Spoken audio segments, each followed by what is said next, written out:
Hello बच्चों, कैसे हैं आप? और कैसी चल रही है आपकी पढ़ाई?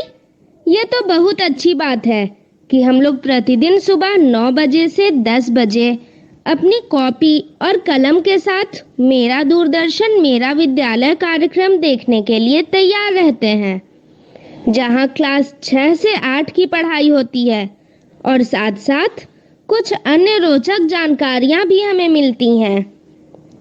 कार्यक्रम में बताई जा रही इम्पोर्टेंट पॉइंट्स को हम नोट भी करते हैं ताकि बाद में उनका रिवीजन कर सकें। और हाँ बच्चों, एक बात और, हम लोग जो भी चीज़ें मेरा दूरदर्शन मेरा विद्यालय कार्यक्रम में सीखते हैं उसका अध्ययन अपनी किताब में ज़रूर करें।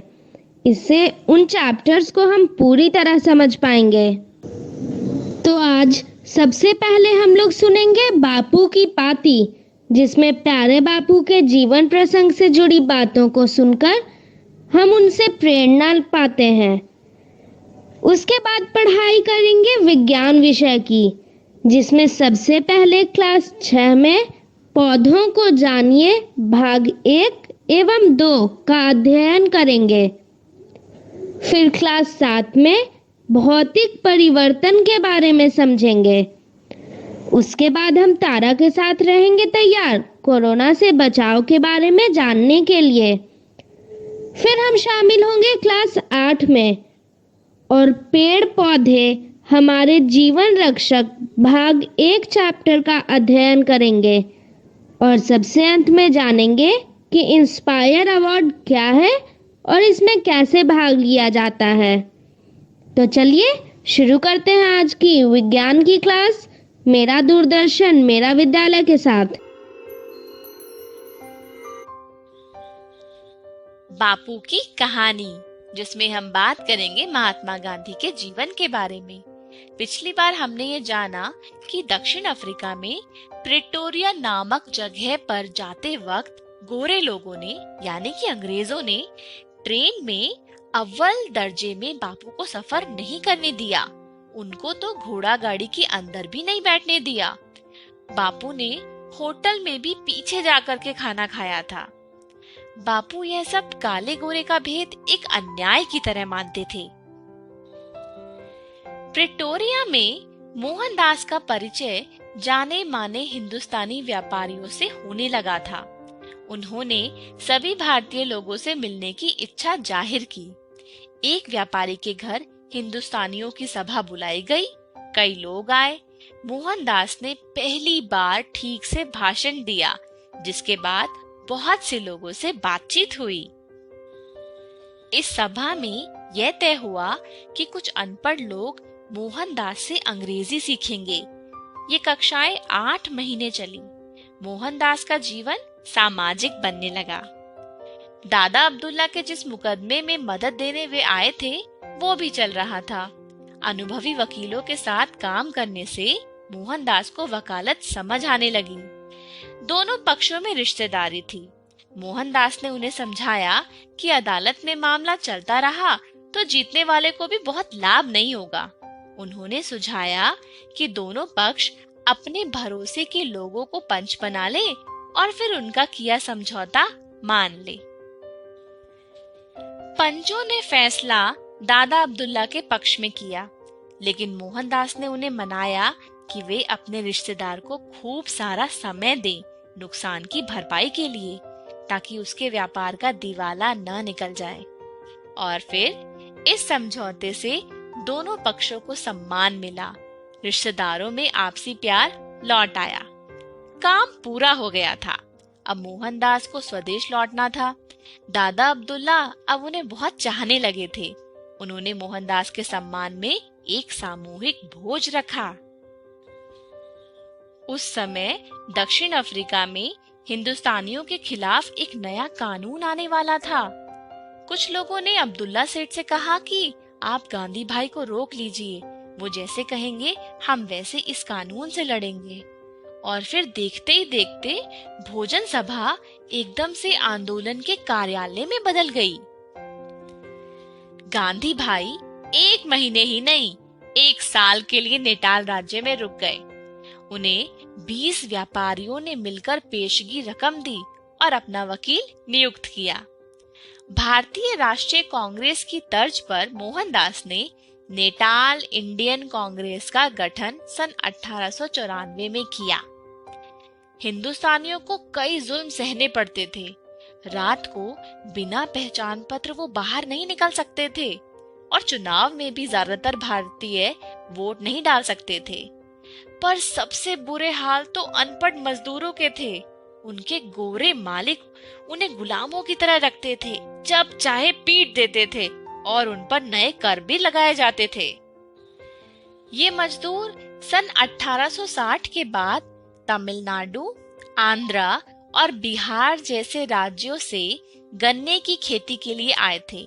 इनसे अग्रीमेंट यानी इकरारनामा होता था, इसीलिए ये गिरमिटिया कहलाने लगे। गांधी भाई का नाम सुनकर बाला सुंदरम नाम का एक मजदूर मोहनदास से मदद मांगने के लिए आ गया।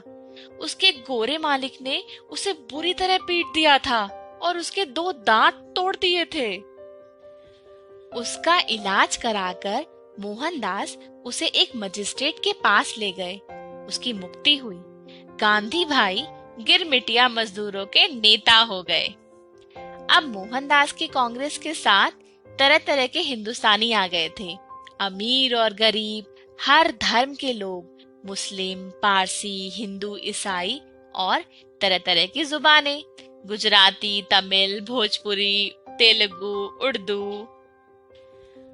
और अंग्रेजी भी। क्योंकि अब मोहनदास की दोस्ती कुछ गोरों के साथ भी होने लगी थी। उनका सौम्य और संकोची व्यवहार लोगों का मन जीत लेता था। आज के लिए इतना ही। अगली बार हम देखेंगे कि गांधी जी ने दक्षिण अफ्रीका में अन्याय के खिलाफ और कौन-कौन से काम किए।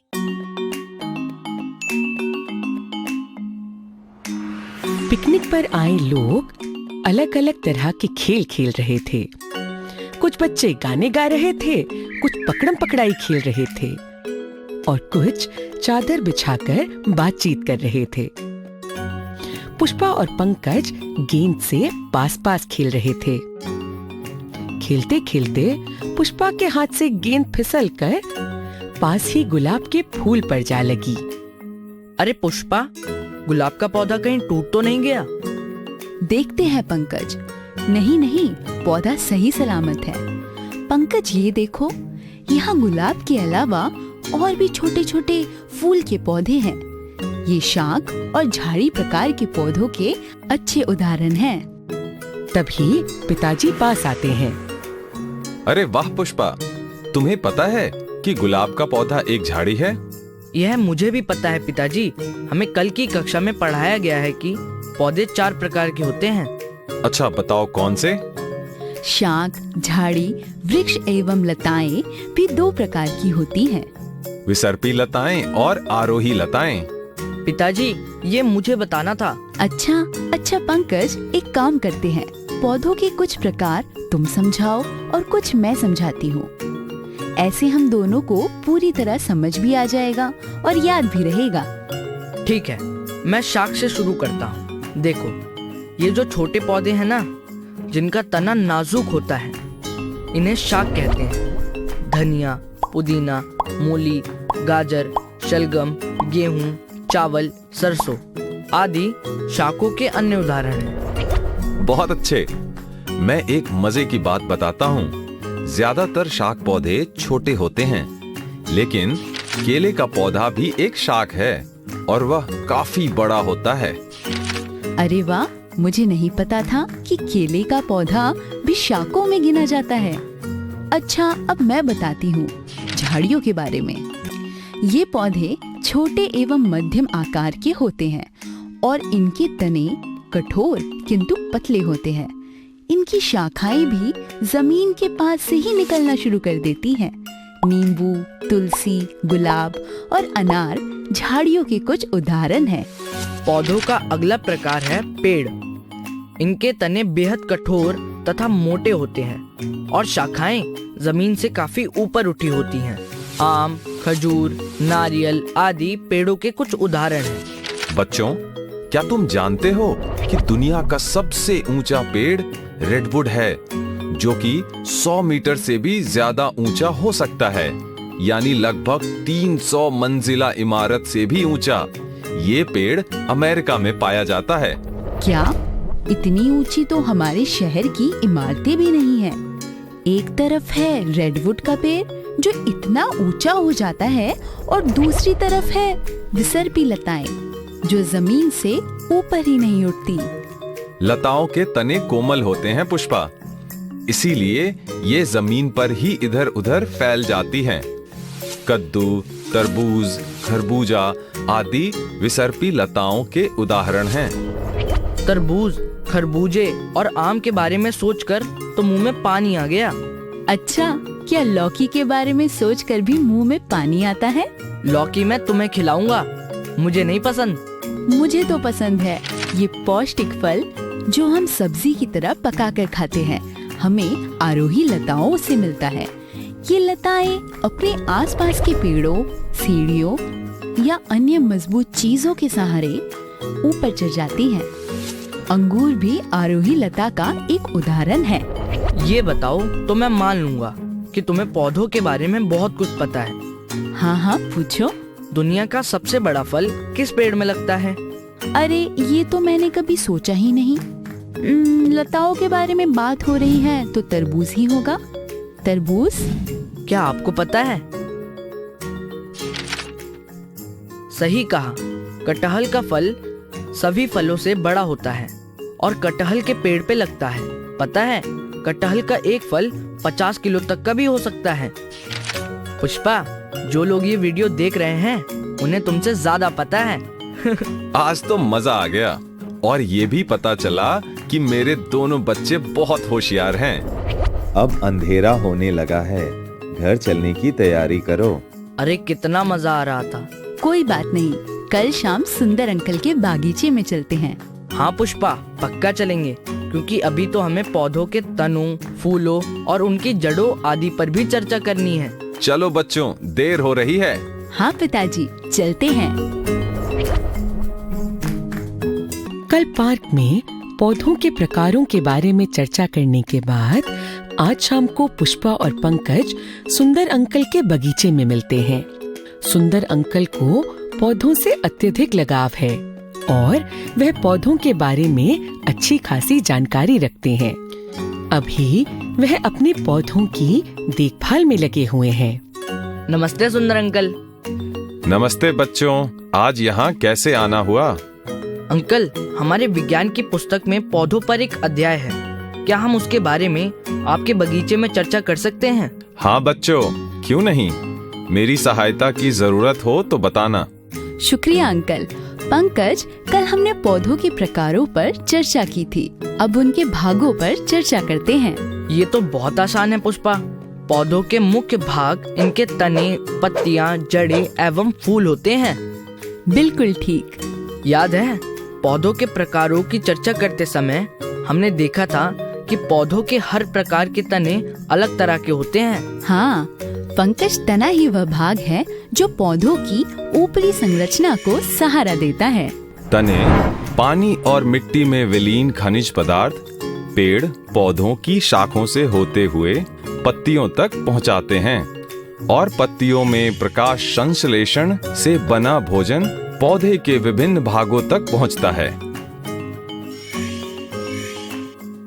पत्तियों द्वारा भोजन बनाना शायद पौधे का सबसे महत्वपूर्ण कार्य है। तुम तो भोजन का ख्याल आते ही खुश हो जाते हो। अच्छा, वैसे पत्तियां एक और महत्वपूर्ण कार्य करती हैं, जिसे वाष्पोत्सर्जन कहते हैं। इसका मतलब है कि पौधे में जो अतिरिक्त जल होता है, पत्तियों की फलक या सतह से भाप बनकर उड़ जाता है। अगर मैं सही हूँ तो फलक पत्ती के चपटे हरे भाग को कहते हैं। बिल्कुल ठीक। देखो,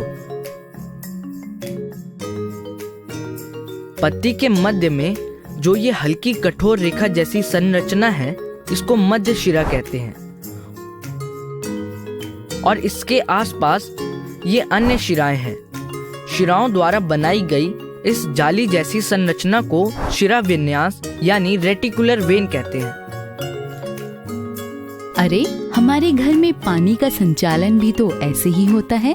पानी की टंकी से जो पाइप निकलता है वो सबसे चौड़ा होता है, जो फिर अन्य छोटे पाइपों में बांटता हुआ बाथरूम, किचन और बेसिन आदि में आता है। पेड़ पौधे भी ऐसे ही खाना पानी पत्तों तक पहुंचाते हैं। देखो, लगभग हर पत्ती पर इसी प्रकार का शिरा विन्यास बना हुआ है। सुंदर अंकल, जो कि उनकी बातें कुछ देर से सुन रहे थे, आकर उनकी मदद करते हैं। तुम दोनों के सोचने का तरीका बहुत अद्भुत है। अब मैं भी कुछ बताता हूँ। ये देखो, घास की पत्तियां, ये पेड़ों की पत्तियों से अलग होती हैं। ये पतली लेकिन लंबी पत्तियां हैं और इनका शिरा विन्यास समांतर है। अरे, ये बात तो हमने सोची ही नहीं थी अंकल। क्या आप इनके बारे में कुछ और रोचक बात जानते हैं? रुको 1 मिनट। सुंदर अंकल ध्यान से एक घास के पौधे को जड़ समेत उखाड़ लेते हैं। फिर एक ऐसे पौधे को उखाड़ते हैं जिसकी पत्ती पर जालिका रूपी शिरा विन्यास यानी कि रेटिकुलर वेन होता है। बच्चों, ये देखो, घास जैसे पौधे जिनका शिरा विन्यास समांतर होता है, इनकी जड़ें रेशेदार होती हैं, और जिन पौधों की पत्तियों का शिरा विन्यास जालिका रूपी होता है, उनकी जड़ें ऐसे मूसला जड़ें होती हैं। अंकल, ये तो बहुत ही बढ़िया जानकारी है।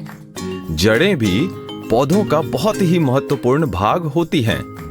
ये जमीन में मौजूद पानी और उसमें विलीन खनिज पदार्थों को सोख लेती हैं, जो तने से होकर पौधे के हर भाग तक पहुंच जाता है। इसके अलावा जड़ें पौधों की नींव की तरह भी काम करती हैं। ये पौधे को मिट्टी में जकड़ कर रखती हैं। बिल्कुल सही। हमने सारी जरूरी भागों की बातें कर ली, सिवाय पुष्पों के। पुष्पा, तुम्हारे तो नाम का ही मतलब फूलों जैसी होता है ना। तुम फूलों के बारे में क्या क्या जानती हो? हाँ, यही मतलब है मेरे नाम का। इसलिए मुझे हमेशा से ही फूल बहुत पसंद है। ये कितने सारे चटक रंगों में खिलते हैं और खूबसूरत होते हैं। इनकी खुशबू भी कितनी प्यारी होती है। हाँ, क्योंकि इनकी खुशबू और रंगों से मधुमक्खियों और तितलियों जैसे कीट इनकी तरफ आकर्षित होते हैं, जो फूलों के रस का सेवन करते हैं। मधुमक्खियाँ तो फूलों के रस से शहद भी बनाती हैं। हाँ, शहद कितना स्वादिष्ट होता है। वैसे अब तो मुझे भी भूख लग गई। चलो चलकर कुछ फल खाते हैं। हाँ, मेरे पेट में तो कब से चूहे दौड़ रहे हैं। शाबाश बच्चों, अब तुम दोनों ने पौधों पर इतने अच्छे से चर्चा की है, तो फलों का सेवन तो बनता है। चलो, मैं तुम्हें अपने बागीचे के स्वादिष्ट फल खिलाता हूँ। किसके लिए है होम क्वारंटाइन? होम क्वारंटाइन की जरूरत ऐसे लोगों को है जो ऐसे देशों से आए हैं जहां के समुदाय में कोविड-19 या कोरोना वायरस से संक्रमण रहा हो, उसका प्रसार न हो, या फिर ऐसे लोग जो इन लोगों के साथ में, ऐसे समूहों के साथ में यात्रा करके आए हैं जो कोविड-19 या कोरोना वायरस से संक्रमित रहे हो या संभावित तौर पर भी संक्रमित रहे हो। इसके साथ ही साथ ऐसे लोग जो कोरोना वायरस से संक्रमित या संभावित तौर पर भी संक्रमित लोगों के साथ निकट संपर्क में रहे हो, ऐसे लोग भी खुद को होम क्वारंटाइन करें। कोशिश करें कि घर के किसी हवादार कमरे में दरवाजा बंद करके रहें। यदि अलग कमरा संभव न हो तो घर के दूसरे सदस्यों से, खास करके बुजुर्गों, गर्भवती महिलाओं और बच्चों से कम 1 मीटर की दूरी बनाकर रखें। और हाँ, बिस्तर तो बिल्कुल शेयर न करें। यदि संभव हो तो अलग शौचालय का प्रयोग करें। यदि संभव नहीं तो हर शौच के बाद शौचालय को अच्छी तरह साफ कर दें। हर समय मास्क लगाए रखें। 6 से 8 घंटों के अंदर नया मास्क बदल लें। साबुन, पानी या अल्कोहल वाले हैंड सैनिटाइजर से बार बार हाथ को धोएं। अपनी घरेलू चीज़ों जैसे बर्तन, ग्लास, कप, तौलिया आदि घर के अन्य सदस्यों से साझा न करें। कमरे, टेबल एवं अन्य फर्नीचर की नियमित फिनाइल मिले पानी से सफाई करें। कोई भी लक्षण बुखार, खांसी एवं सांस लेने में तकलीफ होने पर 104 पर संपर्क करें एवं मेडिकल सहायता मिलने तक घर पर अलग थलग यानी क्वारंटाइन रहें। और सबसे बड़ी बात, घबराएं नहीं, डरे नहीं, लेकिन लापरवाह न रहें। कोरोना, डरे नहीं, एहतियात बरतें। भौतिक परिवर्तन। बच्चों, आपको पता है कि ठोस, तरल, गैस पदार्थों या मैटर की 3 अवस्था हैं? आग, पानी, फल, सब्जी, वाहन सभी द्रव्य हैं। द्रव्य स्थान ग्रहण करता है और हर जगह व्याप्त है। द्रव्य या तो भौतिक रूप से या रासायनिक रूप से परिवर्तित होता है। इस वीडियो में हम भौतिक परिवर्तन के बारे में जानेंगे। आइए हम इस विषय के बारे में और जानकारी प्राप्त करने के लिए बिहार के एक गांव में चलते हैं। वहां हम रमा और बाबू से मिलेंगे। रमा, जरा चूल्हे को बंद कर दो। बहुत देर से पानी उबल रहा है। पिताजी को चाय देनी है। माँ, इस बर्तन से तो पानी गायब ही हो गया। लग रहा है कि शायद पानी कुछ ज्यादा देर तक उबल गया। चलो, मैं पानी और उबालने रखती हूँ। पिताजी को चाय जो देनी है। अरे हाँ दीदी, पानी कहाँ गया? गायब हो गया क्या? पानी आकर गया कहाँ? समझाओ ना। बाबू, इधर आओ और बैठो, मैं समझाती हूँ। पानी भाप बन गया और वातावरण में मिल गया। एक उदाहरण देती हूँ। सूरज की गर्मी के कारण तालाबों, नदियों, समुद्रों आदि से पानी वाष्प बनकर उड़ जाता है और बादल बन जाता है। हवा के कारण बादल पहाड़ से टकराते हैं या उनमें पानी की बूंदों के कारण भारी हो जाते हैं और बारिश बनकर नीचे आते हैं। अच्छा, ये सब कैसे होता है? आओ, मैं विस्तार से समझाती हूँ। मैं एक बर्फ का गोला ले आती हूँ।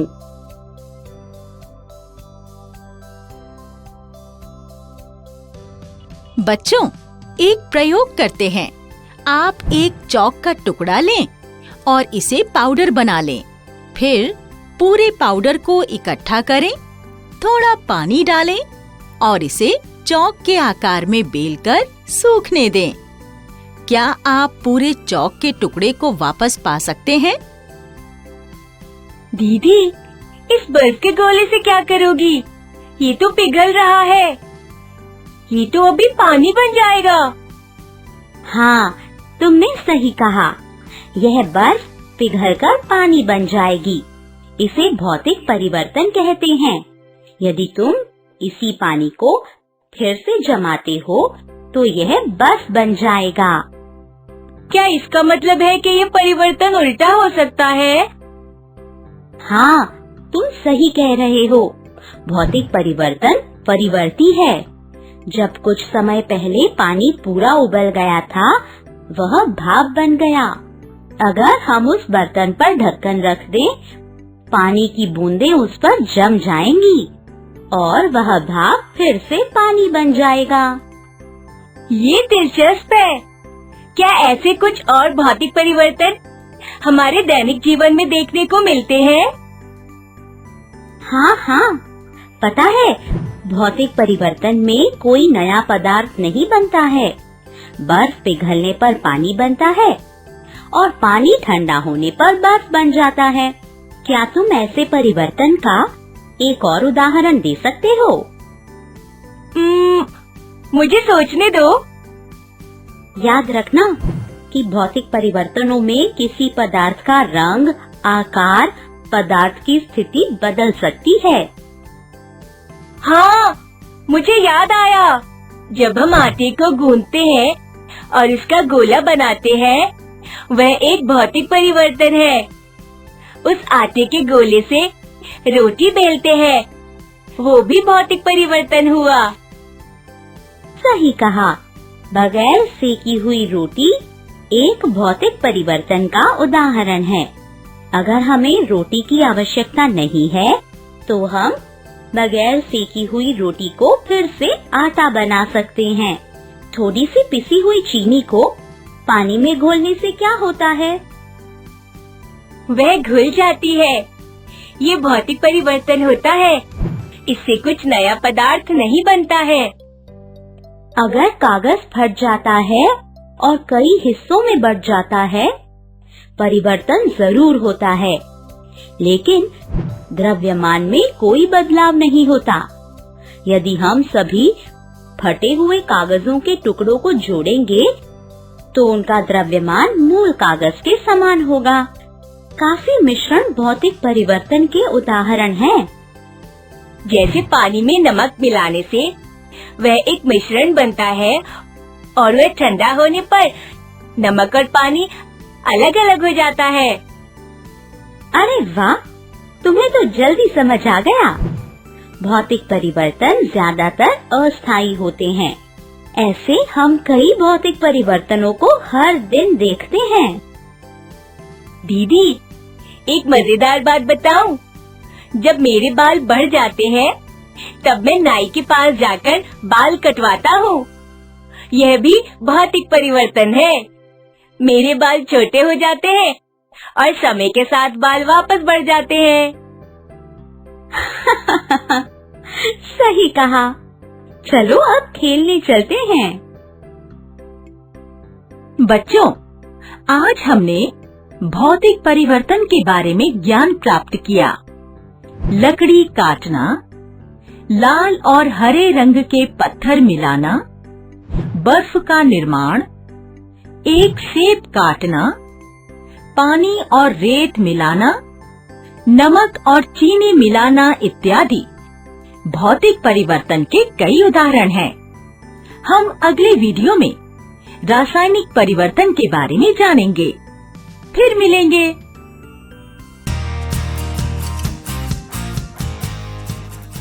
तारा, तारा, तारा। अरे तारा, तुम चादर के नीचे हो क्या? क्या हुआ तारा? तुम यहाँ क्यों छुपी हो? और तुम्हारा शेरू वहां पड़ा हुआ है। कोई नया खेल है क्या? अब्बा, मुझे डर लग रहा है। क्यों तारा? अब्बा, शेलू तो बाल किसी देश से बनकर आया है। मुझे डर है कहीं उसे कोरोना तो नहीं है। हाँ? और फिर मैं टिंकू से फोन पर बात कर रही थी, अपने बेस्ट फ्रेंड से, तो उसने छींक दिया। हेलो टिंकू, मेरे प्यारे दोस्त। हेलो तारा, मेरी पक्की दोस्त। मुझे तुम्हारी बहुत याद।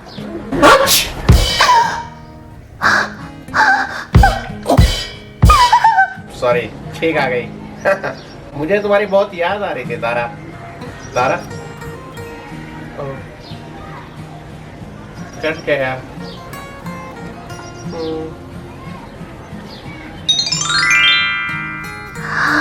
अगर कहीं टिंकू को भी कोरोना है तो अब ना मैं शेलू से खेलूंगी, ना टिंकू से फोन पर बात करूंगी। ओह, तो ये बात है। तारा, चादर से बाहर आओ। तारा, डरो नहीं, मैं हूं ना। तारा, कोई दूसरे देश या जगह से आया है, इसका मतलब ये नहीं कि उसे कोरोना है। और टिंकू की छींक, कहीं मुझे उससे ये वायरस आ गया तो? तारा, हर छींक और खांसी कोरोना वायरस से नहीं जुड़ी है। और फोन पर बात करने से ये थोड़ी ही फैलती है। इधर उधर की बातों में आके तुम अपने साथ या दूसरों के साथ भेदभाव मत करो तारा। भेदभाव मतलब पापा? मतलब ये कि गलत ना होने पर भी किसी को दोष देना या उसके साथ बुरा बर्ताव करना, उसे भेदभाव कहते हैं तारा। अब्बा, याद है एक बार टीचर ने मुझे डांटा था जबकि मेरी गलती भी नहीं थी, तो मुझे कितना बुरा लगा था। कहीं शेलू को और टिंकू को भी वैसे ही तो नहीं लगला? हाँ तारा, बिल्कुल वैसा ही लग रहा होगा, उन्हें बहुत बुरा लग रहा होगा। अच्छा तारा, ये बताओ, अगर किसी की तबीयत खराब हो तो हम क्या करते हैं? हम उनकी देखभाल करते हैं, उन्हें खुश रखने की कोशिश करते हैं ताकि वो जल्दी जल्दी ठीक हो जाएं, है ना? बिल्कुल ठीक। पर सोचो तारा, अगर हम दूसरों से भेदभाव करेंगे तो वो इसके डर से बातें छुपाएंगे, इलाज के लिए नहीं जाएंगे, इससे कोरोना वायरस और भी फैलेगा। मैं समझ गई अब्बा।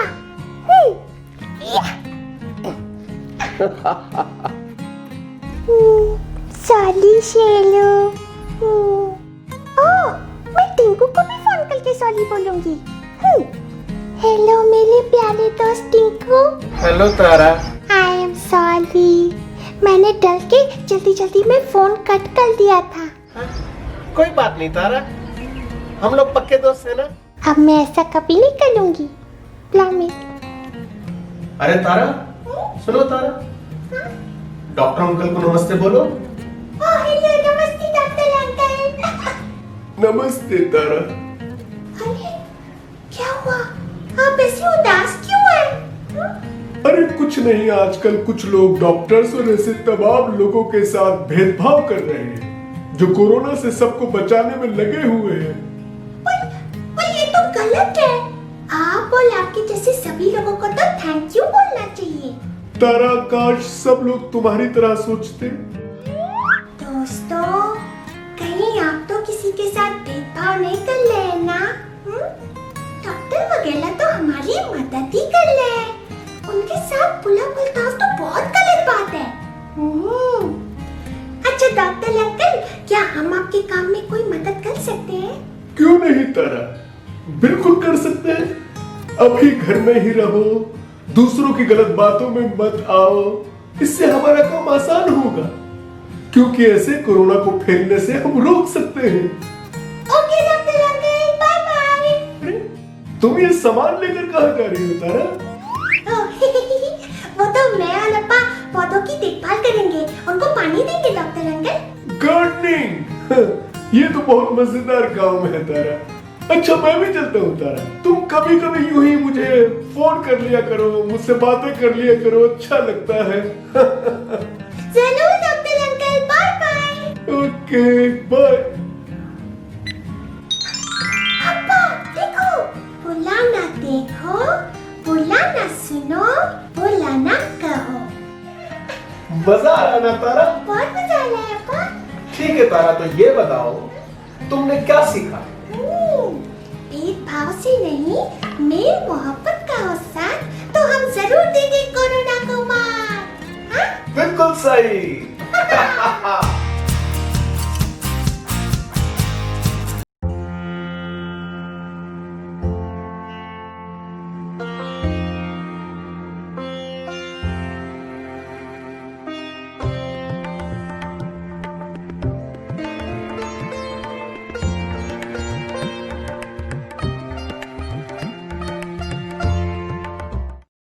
सानिया एक 13 साल की 8वीं क्लास में पढ़ने वाली लड़की है, जिसे नई नई चीजों के बारे में जानना पसंद है।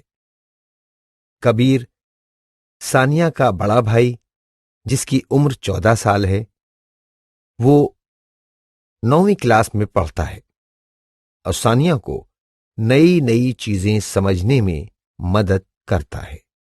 मम्मी जी, सानिया की मम्मी, जिनकी उम्र लगभग 40 साल है, जो कि शहर में रहती हैं, वो सानिया को नई चीजें खोजने, जानने में मदद करती हैं। चाचा जी एक किसान हैं, उम्र 40 वर्ष। चाचा जी लगभग सभी चीजों की समझ बनाने में सानिया की मदद कर रहे हैं। दोस्तों, कैसे हो आप? आज हम सब, मम्मी, मैं, चाचा जी, भैया, मेरी मौसी के घर आए हुए हैं, झारखंड में। देखो, यहाँ सब कितना हरा भरा है। मम्मी, देखो यहाँ कितना अच्छा लग रहा है। यहाँ कितने सारे पेड़ हैं। हमारे घर के पास तो बहुत ही कम पेड़ पौधे नजर आते हैं। मैं यहां पहले बहुत बार आया हूं, कई दिनों तक रहा हूं। तब तो यहां बहुत हरियाली हुआ करती थी। अब तो काफी पेड़ पौधों को काटकर दुकान और मकान बना दिए हैं। हाँ, पहले हमारे घर के पास भी बहुत से पेड़ हुआ करते थे। धीरे धीरे वो सब गायब हो गए हैं।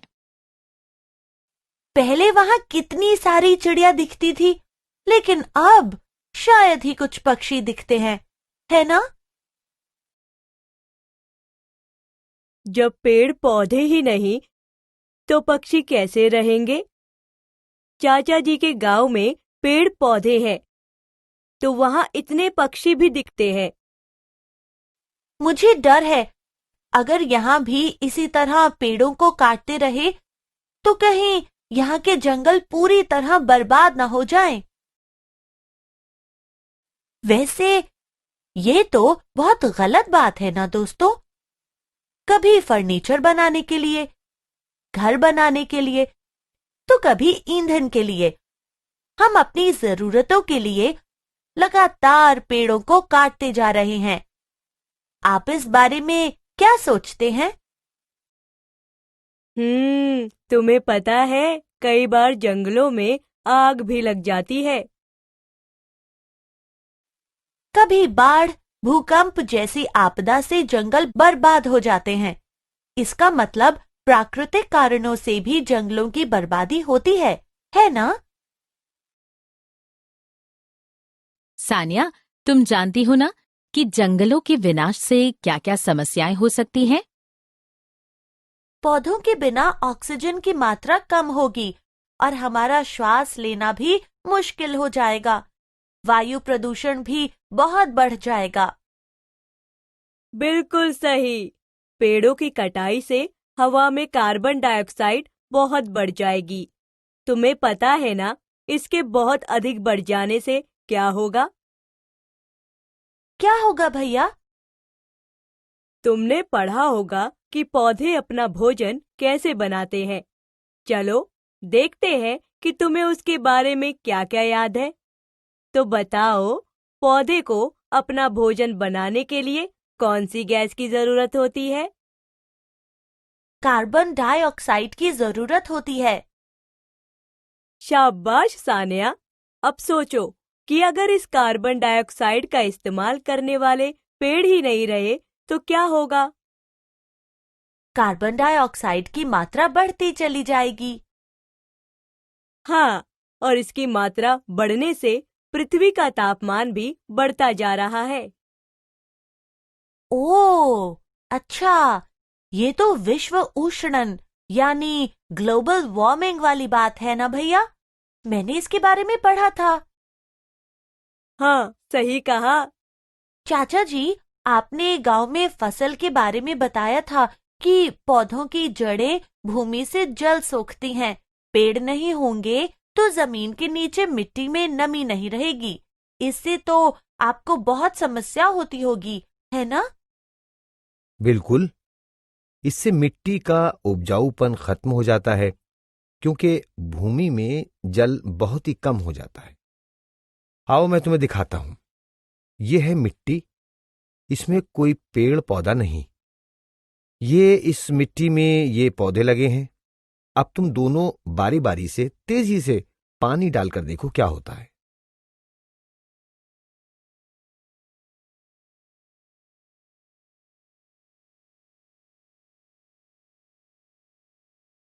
ये पानी तो मिट्टी को भगा ले गया और पौधे वाली मिट्टी पानी के साथ नहीं बह पाई। तो क्या इसका मतलब यह है कि पौधों की जड़ें तेज हवा में भी मिट्टी को जकड़ कर रखती हैं? बहुत सही कहा सानिया।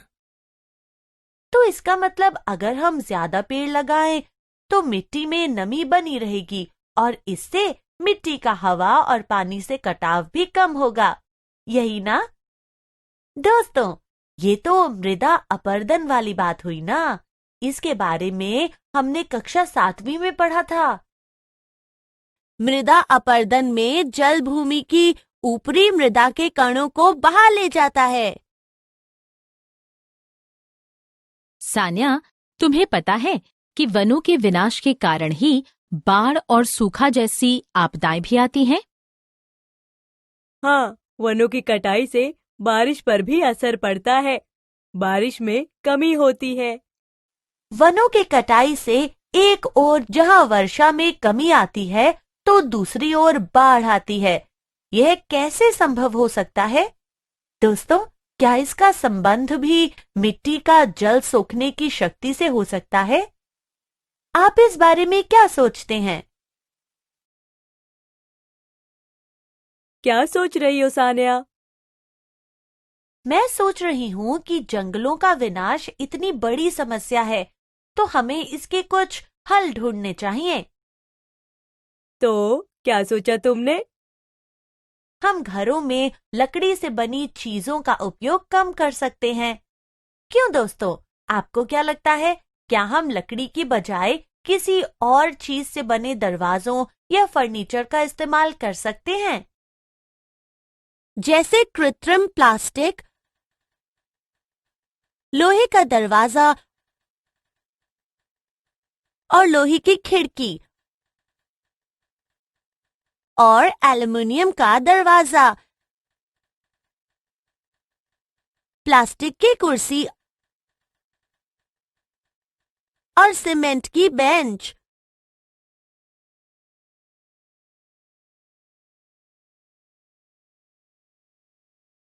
तुम जानती हो, कागज भी पेड़ों को काट कर ही बनते हैं। फिर तो मैं कागज की बचत जरूर करूंगी। भैया, क्यों ना हम कागजों का दोबारा इस्तेमाल करें? कागज की लुगदी से अलग अलग चीजें बनाई जा सकती हैं। अच्छी बात है, हम अपने घर में भी यह करेंगे। लेकिन सिर्फ ऐसा करने से ही पेड़ों की रक्षा तो नहीं हो सकती। बाकी चीजों के लिए तो लोग वनों को काटेंगे ही। इसका तो एक ही हल हो सकता है कि हम जितने पेड़ों को काटते हैं उससे अधिक नए पेड़ों को लगाते रहें। आप क्या सोचते हैं भैया? तुम्हारी बात बिल्कुल सही है। हम इन बातों का ध्यान रख सकते हैं। हमें भी अपने घरों के पास पेड़ लगाना चाहिए। यदि ईंधन के लिए पेड़ की लकड़ी का इस्तेमाल करना है तो डाल कटाई इस तरह से हो कि पेड़ पूरी तरह से नष्ट ना हो। स्थानीय रूप से वैकल्पिक ईंधन के विषय में जानकारी इकट्ठा करके लोगों में जागरूकता फैलाना। सड़कों के किनारे पेड़ों की जड़ों की सुरक्षा के लिए तत्पर रहना। पेड़ के तने के आसपास सीमेंट का उपयोग करके पक्का करने से होने वाली हानि के बारे में जागरूकता फैलाना। स्कूल के आसपास के पेड़ों के स्वास्थ्य पर ध्यान देना। सारांश। आज हमने जाना वनों के विनाश और इसके कारणों के बारे में। इंसान की जरूरतों की चीजों के लिए प्राकृतिक आपदाओं के कारण वनों के विनाश के खतरनाक प्रभाव जैसे प्रदूषण बढ़ना, मिट्टी का उपजाऊपन कम होना, तापमान, गर्मी बढ़ना, बाढ़, सूखा के बारे में। वनों की सुरक्षा के उपाय जैसे कागज, लकड़ी का दोबारा प्रयोग करना, दोबारा नए वृक्ष लगाना। तो बच्चों, ये तो हुई विषय की पढ़ाई। अब वक्त है इंस्पायर अवार्ड योजना से संबंधित एक वीडियो देखने का। वीडियो देखने के पहले मैं आपको एक सूचना दे दूं। इंस्पायर अवार्ड के लिए 1 जून 2020 से नॉमिनेशन शुरू हो गया है। आप इस वीडियो को देखें, अपने आसपास की समस्या या कोरोना के कारण हमारे जीवन में आए समस्याओं के तकनीकी समाधान से संबंधित एक आइडिया सोचें और उसे इंस्पायर की वेबसाइट पर अपलोड करने के लिए विद्यालय खुलने पर शिक्षकों या प्रधानाध्यापकों से बात करें। चयनित आइडिया को भारत सरकार के डिपार्टमेंट ऑफ साइंस और टेक्नोलॉजी द्वारा मॉडल बनाने के लिए 10,000 की राशि भी दी जाती है। तो आइए देखते हैं आज इंस्पायर अवार्ड से संबंधित ये वीडियो। साइंस, टेक्नोलॉजी और इनोवेशन। बदलता भारत, एक नया भारत। बदलते भारत की इस तस्वीर में बच्चे भी अपने इनोवेशन से रंग भर रहे हैं। बच्चों के नए नए आइडिया बड़ी बड़ी समस्याओं का समाधान सुझा रहे हैं। जैसे अंडमान और निकोबार के सयन अख्तर शेख ने गैस सिलेंडर के कैप को आसानी से खोलने का औजार बनाया है। और मध्य प्रदेश की रहने वाली सुलोचना काकोडिया ने एक अनोखी ऑटोमेटिक टॉयलेट क्लीनिंग मशीन बनाई है।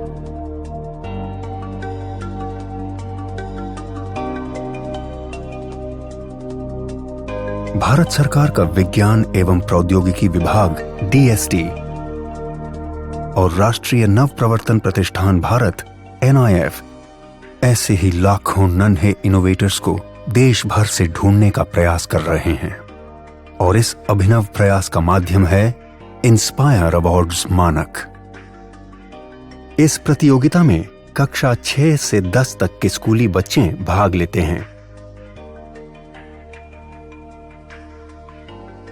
जिसमें सबसे पहले स्कूलों में प्राध्यापक द्वारा आइडिया प्रतियोगिता आयोजित की जाती है। इसके जरिए बच्चों के बेस्ट 2 से 3 आइडिया का चयन किया जाता है, जिसका नामांकन इंस्पायर अवार्ड्स मानक के वेब पोर्टल पर स्कूल द्वारा किया जाता है।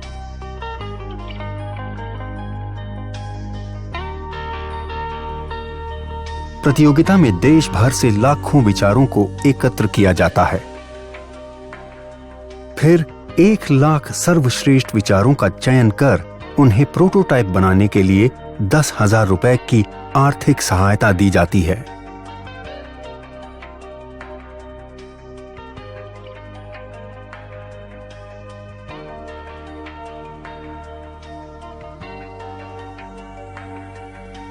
और बच्चों को जिला स्तरीय प्रतियोगिता में भाग लेने का अवसर मिलता है।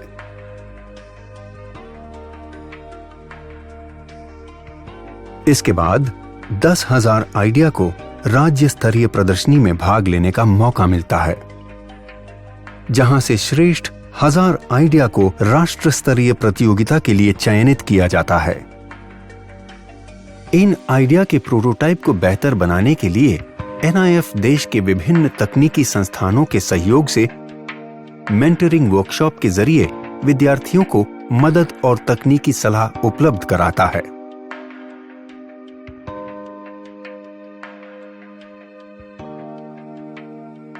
राष्ट्रीय स्तर की प्रदर्शनी में श्रेष्ठतम 60 को राष्ट्रीय पुरस्कार के लिए चयनित किया जाता है। NIF चयनित सभी 60 प्रोटोटाइप की उपयोगिता, व्यावसायिकता की संभावनाओं की जांच कर उसे DST और अपनी अन्य योजनाओं से जोड़ने का प्रयास करता है।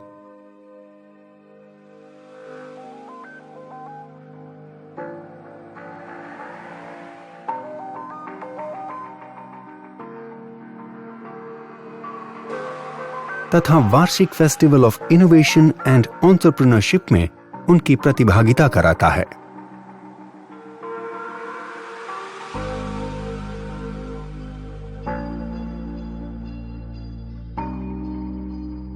अधिक जानकारी के लिए www.inspireawards-dst.gov.in पर जाएं। आइए लाखों विद्यार्थियों को भविष्य के इनोवेटर्स बनने में हम भी मदद करें और उन्हें कुछ नया और बेहतर करने के लिए प्रेरित करें और इन बच्चों के आइडिया के जरिए एक नया भारत बनाएं। Inspire Awards Manak. Inspiring innovators of tomorrow. Million minds augmenting national aspiration and knowledge. तो आशा करती हूँ बच्चों, आज के एपिसोड में आपने जरूर कुछ नया सीखा होगा।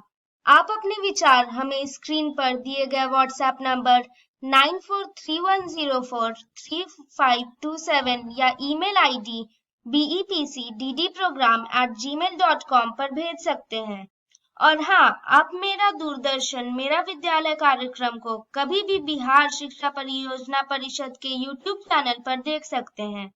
इसके लिए सर्च करें BEPC मेरा दूरदर्शन मेरा विद्यालय और कार्यक्रम को देखें, इम्पोर्टेंट पॉइंट्स को नोट करें और क्वेश्चंस हल करें।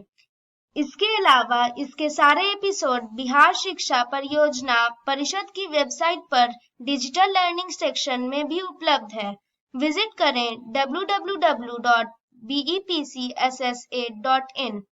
और आपको तो पता ही है कि आप खुद से लिखी कविताएं, कहानियां, पेंटिंग्स या इनके 2 से 3 मिनट के वीडियो भी हमें स्क्रीन पर दिए गए व्हाट्सएप नंबर या ईमेल आईडी पर अपना नाम, कक्षा, विद्यालय का नाम, प्रखंड और जिले के नाम के साथ भेज सकते हैं। हम चुने गए एंट्रीज को आने वाले एपिसोड में प्रसारित भी करेंगे। तो घर पर रहें, पढ़ते रहें, बढ़ते रहें। मिलते हैं अगले एपिसोड में। बाय बाय बच्चों।